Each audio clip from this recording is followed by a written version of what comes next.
गत काही दिवसापासून रेल्वे रुळावर दगड ठेवणे, गॅस टाकी ठेवणे, स्लीपर ठेवून रेल्वेचा अपघात घडवण्याच्या घटना ताज्या असतानाच आता मुंबई सोलापूर मार्गावर धावणाऱ्या वंदे भारत सुपरफास्ट एक्सप्रेसवर गुरुवारी जेऊर कुर्डवाडी सेक्शनमध्ये भाळवणी स्थानकाजवळ अज्ञात व्यक्तींनी दगडफेक केली।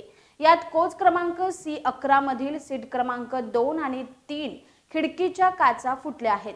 या घटनेत प्रवाशांना कोणतीही इजा झाली नाही। दगडफेकीच्या या घटनेमुळे भीतीचे वातावरण निर्माण झाले होते। यामुळे आता रेल्वे सुरक्षा बल सतर्क झाले असून यावर कोणता ठोस निर्णय घेणार याकडे सर्वांचे लक्ष लागले आहे। दरम्यान मध्य रेल्वेवर CSMT शिर्डी आणि CSMT सोलापूर या वंदे भारत एक्सप्रेस 10 फेब्रुवारी 2023 ला पंतप्रधान नरेंद्र मोदी यांच्या उपस्थितीत सुरू करण्यात आली।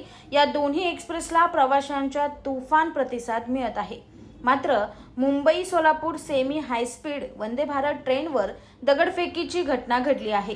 गुरुवारी रात्री सोलापूरच्या वंदे भारत ट्रेन जेऊर स्थानकातून पुढे निघताच दगडफेकीची ही घटना घडली आहे। यामध्ये गाडीची काच फुटली आहे। मात्र सुदैवाने प्रवाशांना कोणतीही इजा झाली नसल्याचे रेल्वेने स्पष्ट केले आहे। या प्रकरणी दगडफेक करणाऱ्यांचा रेल्वे पोलिसांकडून शोध घेतला जात आहे। याआधीही याच परिसरात वंदे भारत ट्रेनवर दगडफेक झाली होती।